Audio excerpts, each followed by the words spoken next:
क्या आपको कभी डायनेमिकली एक्सेल में रेंजेस मैनेज करने की ज़रूरत हुई है बिना बार बार मैनुअली एडजस्ट किए जब भी डेटा चेंज हो? डायनेमिक रेंज का यूज़ करके आप अपना काफ़ी टाइम बचा सकते हैं और टास्क जैसे चार्ट्स अपडेट, डेटा एनालिसिस और ऑटोमेशन को और भी एक्यूरेट और एफिशिएंट बना सकते हैं। वीबीए के ऑफसेट और रीसाइज मेथड का यूज करके आप अपने डेटा के साथ एफर्टलेसली काम कर सकते हैं। Hi everyone, I am Devanshi Gupta from know how academy. आज के ट्यूटोरियल में हम डायनामिक रेंज सिलेक्शन एक्सेल में यूजिंग वीबीए के बारे में जानेंगे। मैं आपको ऑफसेट और रीसाइज मेथड का यूज करके रेंज को डायनामिकली मैनेज करना सिखाने वाली हूँ।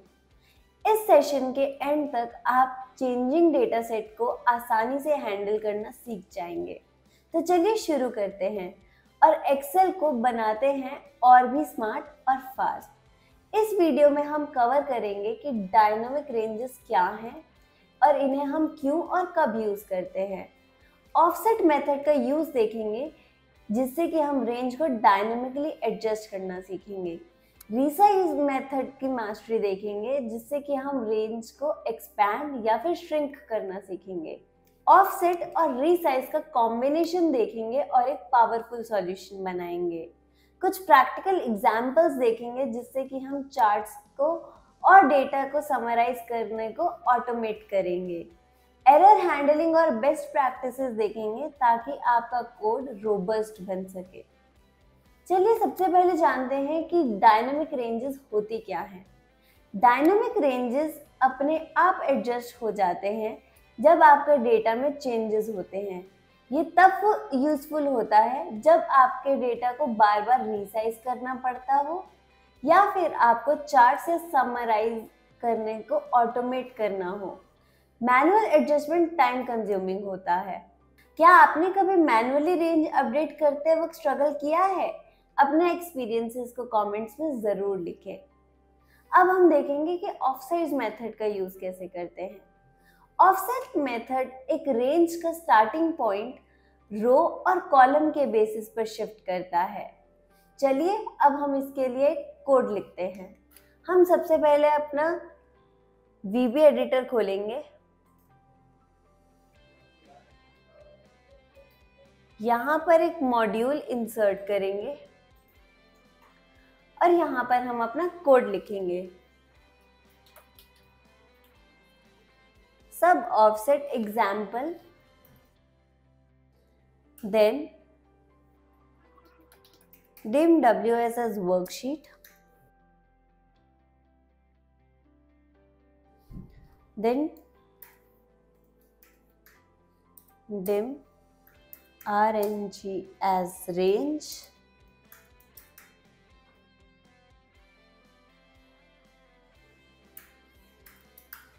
हम एक आर्ग्यूमेंट पास करेंगे set worksheet and range. This is like adding a comment ताकि जब भी हम डीबग करें ये हमारे लिए इजी हो सके। ये हमारी कमेंट हो गई।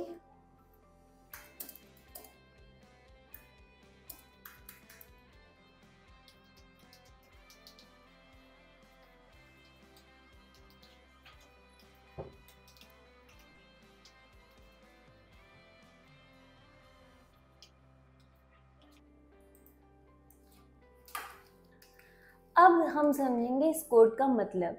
ऑफसेट 2,1 रेंज को A1 से 2 रोज नीचे और एक कॉलम राइट की तरफ शिफ्ट करेगा। इंटीरियर कलर हमारे सेल में येलो कलर को हाईलाइट करेगा। इसके की यूज केसेस हैं डेटा रेफरेंसिंग को डायनेमिकली एडजस्ट करना, रेंजेस के फ्लेक्सिबल स्टार्टिंग पॉइंट बनाना। अब आपके लिए एक मिनी चैलेंज है। कोड को मॉडिफाई करें, रेंज को 3 रोज अप और 2 कॉलम्स लेफ्ट शिफ्ट करें। अब हम देखेंगे कि ये काम करता है कि नहीं।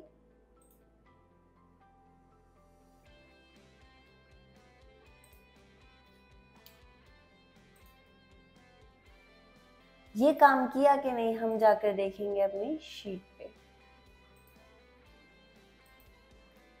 ये देखिए, इसने मेरे कॉलम को कलर कर दिया है। अब हम देखेंगे resize method. Resize method range का साइज रो और कॉलम के बेसिस पर एडजस्ट करता है। अब हम करेंगे इसका कोड। मैं इसका नाम दूंगी रीसाइज एग्जाम्पल। हम फिर से वर्कशीट का वो वेरिएबल डिफाइन करेंगे, रेंज का वेरिएबल डिफाइन करेंगे। हम अपनी वर्कशीट को सेट करेंगे। अब हम अपनी रेंज सेट करेंगे। हमने यहाँ पर जब ऑफसेट लिखा था तो यहाँ ऑफसेट लिखा था। अब हम रीसाइज कर रहे हैं तो यहाँ हम रीसाइज लिखेंगे।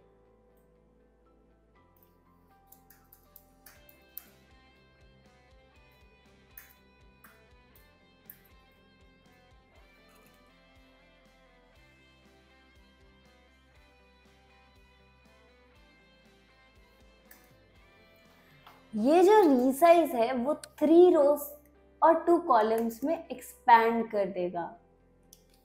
अब यहाँ पर हम फिर से हाईलाइट करेंगे कलर्स के बेसिस पे। यहाँ पर जो कलर हमने चूज किया है वो किया है ग्रीन। इसके की यूज केसेस हैं, ये कैलकुलेशंस के लिए डेटा सिलेक्शन एक्सपैंड करता है, समरीज या रिपोर्ट्स के लिए रेंज एडजस्ट करता है। अब आपके लिए एक छोटा सा चैलेंज है, B2 से स्टार्ट होके रेंज को 5 रोज और 1 कॉलम रीसाइज करके दिखाए। अब हम इसको रन करके देखेंगे। हम अपनी एक्सेल शीट में जाकर चेक करेंगे। आप देख सकते हैं यहाँ इसने हाईलाइट कर दिया है।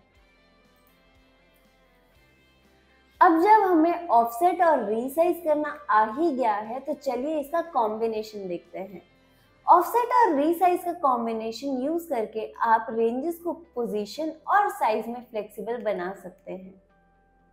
अब हम इसका नाम देंगे सब डायनामिक रेंज, क्योंकि हम ऑफसेट और रीसाइज दोनों यूज कर रहे हैं। फिर से हम अपने वेरिएबल्स डिफाइन करेंगे, अपनी वर्कशीट सेट करेंगे और यहाँ पर हम अपना कोड लिखेंगे। क्योंकि हम दोनों यूज कर रहे हैं तो हम दोनों डालेंगे।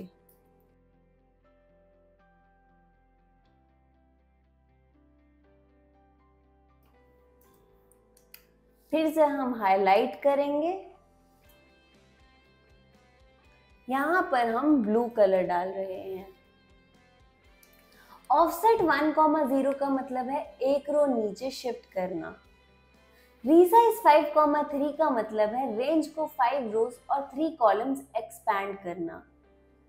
इंटीरियर कलर जो है वो एक डायनामिक रेंज को ब्लू से हाईलाइट करेगा। अब आपके लिए चैलेंज ये है कि इस टेक्निक का यूज करके B3 से स्टार्ट होके 4 रोज और 4 कॉलम्स का रेंज बनाओ। अब हम इसको पहले सेव करके रन करके देखेंगे कि हमारा कोड रन कर भी रहा है या कोई एरर थ्रो कर रहा है। आप स्पेलिंग्स का जरूर ध्यान रखिए। मैंने अभी ऑफसेट के स्पेलिंग गलत लिख दिए थे, इसीलिए मुझे वो एरर आया था। जब भी आपको कोई एरर आए तो आप जरूर डीबग कीजिए। आप देख सकते हैं यहाँ मेरे डायनेमिक रेंज को उसने ब्लू कलर कर दिया है। अब हम कुछ प्रैक्टिकल एग्जांपल्स देखेंगे। सबसे पहले आता है चार्ट डेटा ऑटोमेट करना। डायनामिक रेंजेस को चार्ट के साथ लिंक करके उन्हें ऑटोमेट किया जा सकता है। हम उसके लिए लिखेंगे सब चार्ट्स डायनामिक रेंज और चार्ट विद डायनामिक रेंज। अपनी वर्कशीट का वेरिएबल डिफाइन करेंगे, रेंज का वेरिएबल डिफाइन करेंगे। यहाँ पर अब हम एक और वेरिएबल डिफाइन करेंगे, वो होगा चार्ट ऑब्जेक्ट का।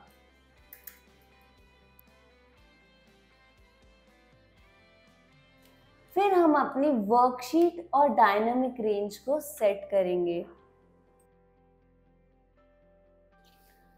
वर्कशीट और ये रही हमारी डायनामिक रेंज। अब हम इसको सेट करेंगे। अब हम चार्ट क्रिएट करेंगे। चार्ट क्रिएट करने के लिए हम पहले चार्ट ऑब्जेक्ट सेट करेंगे।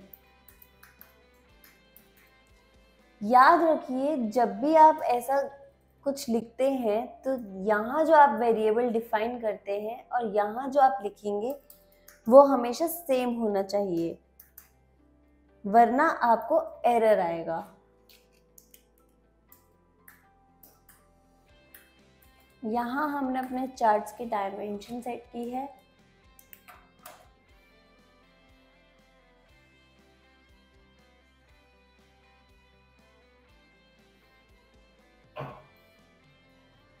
अब यहाँ हम अपने चार्ट का सोर्स डेटा सेट करेंगे।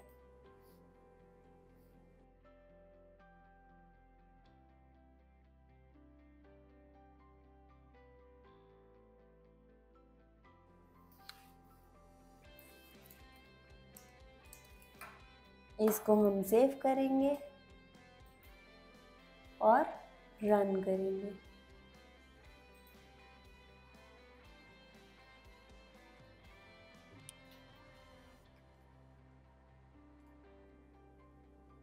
अब हम अपने एक्सेल पे जाके देखेंगे तो यहाँ पर हमारा चार्ट क्रिएट हो गया है। दूसरा एग्जाम्पल आता है समरीज और ऑटोमेट करना। वेरिंग लेंथ के डेटा सेट्स के लिए समरीज जनरेट करने के लिए हम फॉलोइंग कोड लिखेंगे। मैं यहाँ नाम दूंगी डायनामिक समरीज, आप कोई और नाम भी दे सकते हैं। मैं अपनी वर्कशीट का वेरिएबल डिफाइन करूंगी, रेंज डिफाइन करूंगी और एक और वेरिएबल डिफाइन करूंगी जो कि होगा मेरा लास्ट रो का।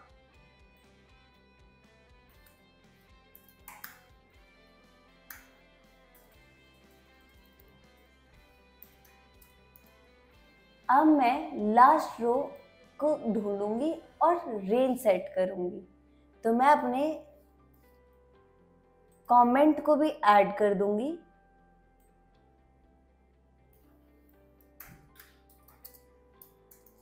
Find last row and set range. Comments add करना किसी भी कोड में इसीलिए जरूरी है ताकि जब भी आप डीबग करें तब आपको इजीली सब कुछ मिल जाए। मैं अपनी लास्ट रो सेट करूंगी और मैं फिर रेंज सेट करूंगी। सबसे पहले मैंने अपनी वर्कशीट सेट की, फिर अब मैं करूंगी लास्ट रो सेट।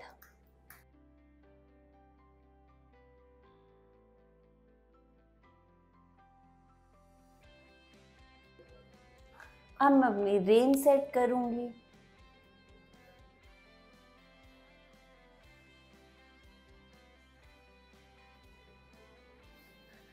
अब मैं सम को डिस्प्ले करूंगी।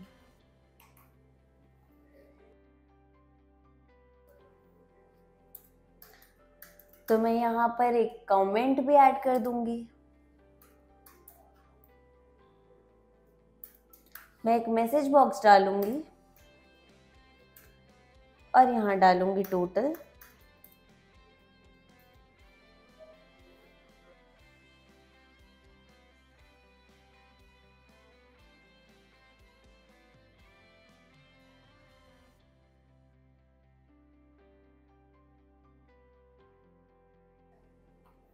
और एंड सब।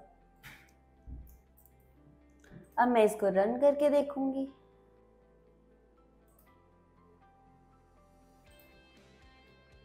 आप देख सकते हैं यहाँ मेरे को मैसेज प्रॉम्प्ट हुआ और टोटल का सम भी आया। अब हम कुछ एरर हैंडलिंग और बेस्ट प्रैक्टिसेस देखेंगे। जब भी आप एरर हैंडलिंग करें तो बेस्ट रहेगा कि आप ऑन एरर या फिर गो टू यूज करें। अब उसका कोड कैसे लिखेंगे? उसके कोड में हम लिखेंगे, मैं यहाँ नाम दूंगी सेव डायनामिक रेंज। मैं अब मैं एक अपना एरर हैंडलिंग डाल दूंगी। अब मैं यहाँ डालूंगी अपना ऑन एरर गो टू।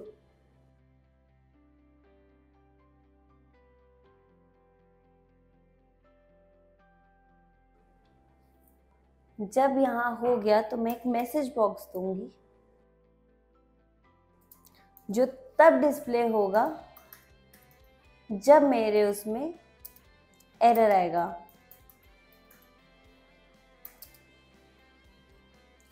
अब यहाँ मैं एक मैसेज बॉक्स डालूंगी ताकि वो मुझे मैसेज दे सके अगर मेरा कोड सक्सेसफुली रन हो चुका है।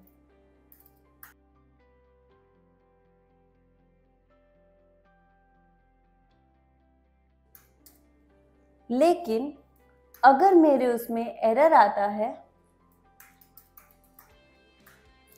तो वो मुझे क्या मैसेज प्रॉम्प्ट करेगा? अब मैं वो वाला मैसेज बॉक्स दूंगी।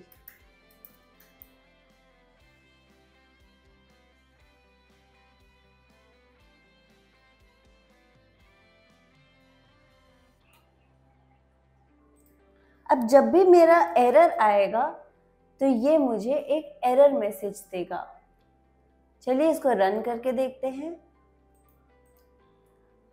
देखिए, क्योंकि मेरे कोड में कोई एरर नहीं था या कोई फॉल्ट नहीं था तो इसने मुझे मैसेज दिया कि my process has been completed successfully. अब हम देखेंगे कुछ बेस्ट प्रैक्टिसेस। हमेशा सैंपल डेटा सेट के साथ टेस्ट करें। वेरिएबल्स के लिए डिस्क्रिप्टिव नेम रखें ताकि आप जब बाद में यूज करें तो आपको समझ आ जाए।